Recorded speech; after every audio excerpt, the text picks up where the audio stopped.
कर्नाटक विधानसभा चुनाव में मिली करारी हार के बाद प्रदेश के मुख्यमंत्री बसवराज बोम्मई ने देर रात अपना इस्तीफा राज्यपाल थावरचंद गहलोत को सौंप दिया। इसी के साथ पूरे मंत्रिमंडल का भी इस्तीफा हो गया है। कर्नाटक विधानसभा चुनाव में भारतीय जनता पार्टी को 65 सीटें मिली हैं। राज्यपाल को इस्तीफा देने के बाद मीडिया के सामने कर्नाटक के सीएम बसवराज बोम्मई ने इस बात को खुलेआम स्वीकार किया कि पुरानी पेंशन की बहाली के मुद्दे पर आंदोलित कर्मचारियों की मांगों को नजरअंदाज करना हमारी बहुत बड़ी भूल थी।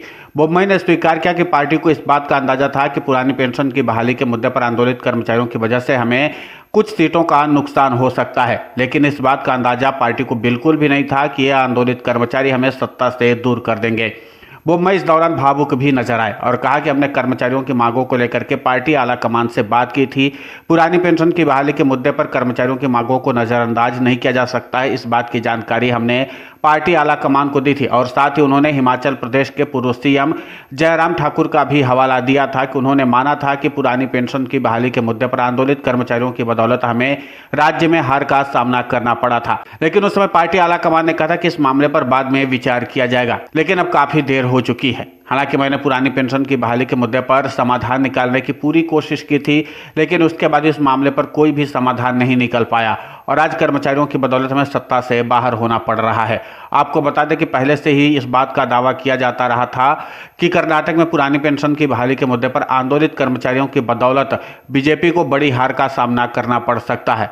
इसके खुले तौर पर संकेत भी दिखाई दे रहे थे, लेकिन उस समय बीजेपी ने इस बात को बेहद हल्के में लिया और कर्मचारियों ने अंत में बड़ा गेम खेल दिया। अब माना जा रहा है कि पुरानी पेंशन की बहाली के मुद्दे पर अगर बीजेपी कोई समाधान नहीं निकालती है तो आगामी राज्यों के विधानसभा चुनाव में भी बीजेपी को हार का सामना करना पड़ेगा। इतना ही नहीं, हो सकता है कि कर्मचारियों के इसी आंदोलन की बदौलत आगामी लोकसभा चुनाव में भी बीजेपी को हार का सामना करना पड़ जाए।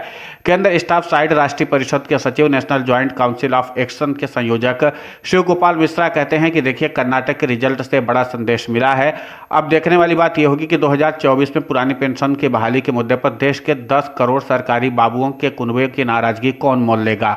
हमने ये आंकड़ा केंद्र सरकार को दे दिया है, साथ ही ये भी बता दिया कि जो पुरानी पेंशन की बहाली करेगा वही देश पर राज करेगा। शिव गोपाल मिश्रा ने एक मीडिया चैनल से बातचीत में कहा कि पुरानी पेंशन की बहाली के लिए national joint council of action द्वारा एक्शन प्लान तैयार कर लिया गया है। केंद्र एवं राज्य सरकारों के कर्मचारी इस प्लान को आगे बढ़ा रहे हैं। विरोध प्रदर्शन के कई चरण पूरे हो चुके हैं। देश के विभिन्न हिस्सों में 8 जुलाई को सरकारी कर्मचारी नई दिल्ली के जंतर मंतर पर पहुंचेंगे। सभी राज्यों की राजधानियों में प्रदर्शन होंगे। मानसून सत्र में संसद से बाहर विशाल प्रदर्शन किया जाएगा। इसके बाद